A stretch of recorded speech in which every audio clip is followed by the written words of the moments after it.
ഈ ചങ്ങാതിക്ക് തന്നെ മുമ്പെന്താ പറയണത്, ഇപ്പെന്താ പറയണത്, ശേഷം തന്നെ ഒരു പിടുത്തം ഉണ്ടാവില്ല. ഇവൻ തന്നെ മുമ്പ് പറയാണ് ഇങ്ങനെ വെല്ലുവിളിക്കുക എന്നുള്ളതൊക്കെ നിരീശ്വരവാദികളെ പണിയാണ്, യുക്തിവാദികളെ പണിയാണ്. നോട്ടവൻ പറയട്ടെ, ഇതൊക്കെ ആര് പറയണ വാക്കാ? വഹാബികള് പറയണ വാക്ക്. അങ്ങനെ നിങ്ങളെ മടവൂര് ശൈഖ് വലിയാണെങ്കിൽ മൂപ്പർ ഇങ്ങനൊന്ന് കാണിച്ചേരട്ടെ, മറ്റേ ആള് വലിയാണെങ്കിൽ അങ്ങനൊന്ന് കാണിച്ചേരട്ടെ. ഈ വാക്ക് പറഞ്ഞുകൊണ്ടിരിക്കൽ ആരാ? മുജാഹിദുകള്, ജമാഅത്തുകാര്, തബ്ലീഗുകാര്, ഇതുപോലത്തെ പേച്ചക്കൂട്ടര്, യുക്തവാദികള്, നിരീശ്വരവാദികള്, ഇവരല്ലേ ഇതുപോലത്തെ വാക്ക് പറയൽ? അത് ഒരു ആലിമിന്റെ നാവിൽ നിന്ന് വരേണ്ട വാക്കാ. ഈ ചങ്ങാതി പറഞ്ഞോ, നിങ്ങൾ ഔലിയാക്കളാണെന്നുണ്ടെങ്കിൽ വലിയാണെന്നുണ്ടെങ്കിൽ ഒന്ന് കാണിച്ചു തരട്ടെ എന്ന് പറയൽ യുക്തിവാദികളും വഹാബികളും ജമാഅത്തുകാരും ഖാദിയാനികളൊക്കെയാണ്. എന്നിട്ട് ഈ ചങ്ങാതി എന്നെ വെല്ലുവിളിക്കണം. നോക്കി, സമസ്ത കേരള ജംഇയ്യത്തുൽ ഉലമയുടെ മഹത്തുക്കളായ ഉലമാനെ ഈ ചങ്ങാതി വെല്ലുവിളിക്കുക. ബഹുമാനപ്പെട്ട സിയും വലിയുല്ലാഹി ഖദ്ദസല്ലാഹു സിർറഹുൽ അസീസ് മഹാനവറുകളുടെ അടുക്കലേക്ക് പലപ്പോഴും ജനങ്ങൾ ചെല്ലുമ്പോ നിന്റെ രോഗം മാറി, നിന്റെ ആവശ്യങ്ങൾ നിറവേറ്റി തന്നു, ഇങ്ങനെയൊക്കെ പലപ്പോഴും പറയും. അവരതോടുകൂടെ അവരുടെ കാര്യങ്ങളൊക്കെ അല്ലാഹു തീർത്തു കൊടുക്കും. എന്നാൽ എന്നിട്ട് ഈ ചങ്ങാതി അത് പറഞ്ഞിട്ട് ഈ ചങ്ങാതി പറയാ, നിങ്ങളെ സമസ്ത മുഷാവറ 40 അംഗങ്ങളുണ്ടല്ലോ, നിങ്ങളൊന്നും അങ്ങനെ പറയും. ഈ ചങ്ങാതി എന്നെ പറഞ്ഞ് ഇങ്ങനെ വെല്ലുവിളിക്കൽ എന്താണ്? നിരീശ്വരവാദികളൊക്കെ പണിയാണ്. ഒരു അന്തം വേണ്ടേ? നേരത്തെ പറഞ്ഞ എന്താ ഇപ്പൊ എന്താ പറയണെന്നുള്ള ഇവനെ പിടുത്തം കിട്ടണ്ടേ? തന്നെ വെല്ലുവിളിക്കാം കേട്ടോ. ഓരോ കാര്യങ്ങൾക്കും ആ ഹദറത്തിൽ ചെന്നാൽ, ആ വീട്ടിൽ ആളുകൾ ചെന്ന് കാര്യം പറഞ്ഞാൽ, ഒരു രോഗിയാണ് വരുന്നതെങ്കിൽ അവിടുന്ന് പറയും ഞാൻ സുഖപ്പെടുത്തി, ആ രോഗം വേണ്ട, ശിഫയുണ്ട്, ആ ഒരു വാക്ക് മതി. എന്നാൽ ആ മശായിഖന്മാരെ കാലം കഴിഞ്ഞ് അതിന് പകരമുള്ളത് നമ്മൾ 40 ആളെ ഷൂറാണ്, 40 ആളൂടി കൂടിയിട്ടൊന്ന് പറയും, ഒരു രോഗി വന്ന് നിങ്ങളെ മുമ്പിൽ നിൽക്കും, നിങ്ങൾ പറയാ ആ രോഗം വേണ്ട, ഞങ്ങൾ സുഖപ്പെടുത്തി, ഒന്ന് മാറട്ടെ. എന്താ മാറാത്ത? എന്താ സുഖേട് മാറാത്ത? അതിന് പകരാണിതെങ്കിൽ അവിടെ സംഭവിച്ചതെല്ലാം ഇവിടെ സംഭവിക്കണ്ടേ? നടക്കുവോ?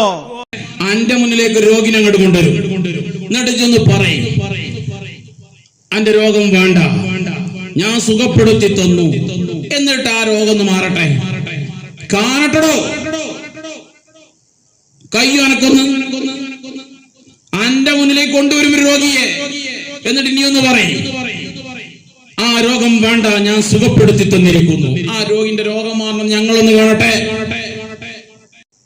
ഈ ചങ്ങാതിക്കുണ്ടോ വല്ല കഥയും? നമ്മുടെ ഉലമാവിനോടുള്ള അടങ്ങാത്ത ഈർഷ്യത, പിടിച്ച് പുറത്തിട്ടതിന്റെ ആ ദേഷ്യം, സമൂഹത്തിന്റെ മുന്നിൽ വഷളായതിന്റെ ജാള്യത, അത് തലയിലേറ്റിയിട്ട് ഉലമാവിനെതിരെ കോമരതുള്ള, ഇതാണ് ഇപ്പൊ ഇദ്ദേഹത്തിന് നമ്മൾ കണ്ടുകൊണ്ടിരിക്കുന്നത്. എന്നിട്ട് നേരത്തെ എന്താ പറഞ്ഞത്, ഇപ്പൊ എന്താ പറഞ്ഞ? ഒരു പിടുത്തു ചങ്ങാതിക്ക് ഉണ്ടാവൂല. ഈ ചങ്ങാതി എന്നെ ബഹുമാനപ്പെട്ട പേരോട് ഉസ്താദിനെ കളിയാക്കുന്നുണ്ട്. ബഹുമാനപ്പെട്ട പേരോട് ഉസ്താദ് പറഞ്ഞു, നമ്മൾ മഹത്തുക്കളെ വിളിക്കുന്നത് അത് അല്ലാഹുവിലേക്കുള്ള വസീലയാണ്, ഒരു നിമിത്തമാണ്, ഔലിയാക്കുള്ള ഒരു കാരണമാണ്, അതുപോലെ എല്ലാം ഒരു കാരണമാണ്, കാര്യങ്ങളൊക്കെ നടപ്പിലാക്കുന്നത് അല്ലാഹുവാണ്. പേരോട് ഉസ്താദ് പറഞ്ഞു. ഈ ചങ്ങാതി അതിനെ കളിയാക്കാണ്. ഇപ്പൊ എന്തായത്? അള്ളാന്റെ ഔലിയാക്കന്മാര് നിമിത്തം, ശൈത്താൻ നിമിത്തം, ജിന്ന് നിമിത്തം, മരുന്ന് നിമിത്തം, ഡോക്ടർ നിമിത്തം, നിമിത്തവും അതിന് പറയാൻ ബാക്കിയുള്ളൂ. ഇതെല്ലാം കാരണം മാത്രം. അതെ, ഇതൊക്കെ കാരണം മാത്രം. കാര്യങ്ങളൊക്കെ നടത്തുന്നവൻ അല്ലാഹുവാണ്.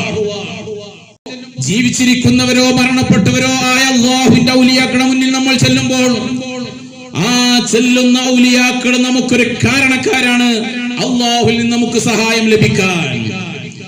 ഇവർ അല്ലാഹുവിനോട് നമുക്ക് വേണ്ടി ശഫാഅത്ത് ചെയ്യുന്നു, നമുക്ക് വേണ്ട കാര്യങ്ങൾ അവർ വാങ്ങിത്തരുന്നു, എല്ലാം ചെയ്യുന്നവൻ അല്ലാഹുവാണ്. അതിനൊരു നിമിത്തമാണ്, ഒരു കാരണമാണ്, ഒരു വസീലയാണ് ഈ മഹത്തുക്കൾ. അതിനൊക്കെ അത് പറഞ്ഞതിനെ കളിയാക്കാണ് ഈ ചങ്ങാതി. എന്നിട്ട് ഈ ചങ്ങാതി ഇതേ പരിപാടിന്റെ അവസാനം ദുആ ചെയ്യുന്നത് നിങ്ങളൊന്ന് കേട്ടോക്കി. എത്രയോ രോഗികൾക്ക് ശിഫയാക്കാൻ ശിഫക്ക് കാരണമായ ശൈഖുനാന്റെ വസീലയിൽ പടച്ചോനെ ഞങ്ങളെ രോഗങ്ങൾ ശിഫയാക്കി തരണേ അല്ലാഹ്. ഈ ചങ്ങാതി നേരത്തെ കളിയാക്കിയത് ബഹുമാനപ്പെട്ട പേരോട് ഉസ്താദിനെ. ഔലിയാക്കൾ വസീലയാണ്, ഔലിയാക്കൾ കാരണക്കാരാണ്. ഈ പറഞ്ഞതിനെ കളിയാക്കി ചങ്ങാതി പറയാ ബഹുമാനപ്പെട്ട ശൈഖ് സിയം വലിയുള്ളാഹി കാരണമായിട്ട് അവിടുത്തെ വസീല മുഖേന ഒരുപാട് രോഗം മാറ്റിയിട്ടുണ്ട്. പടച്ച റബ്ബേ അവിടുത്തെ കാരണമായി അവിടുത്തെ വസീലയായി ഞങ്ങളെ രോഗം മാറ്റണേ. എടാ ചങ്ങാതി ഇജല്ലേ കുറച്ച് നേരത്തെ അതിനെ കളിയാക്കിയേ.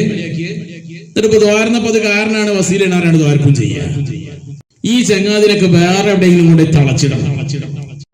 അസൂയ, കുശുമ്പ്, കിബറ് ഇതൊക്കെ തലയിൽ കയറ്റിയിട്ട് വിളിച്ചു പറയുന്നതിന് എന്താ വിളിച്ചു പറയുന്നത് തന്നെ ഒരു എത്തും പിടിയില്ലാതെ തൊള്ള തോന്നിയ മുഴുവൻ വിളിച്ചു പറയാ. ഷെയ്ഖാണോ മണ്ണാങ്കട്ട.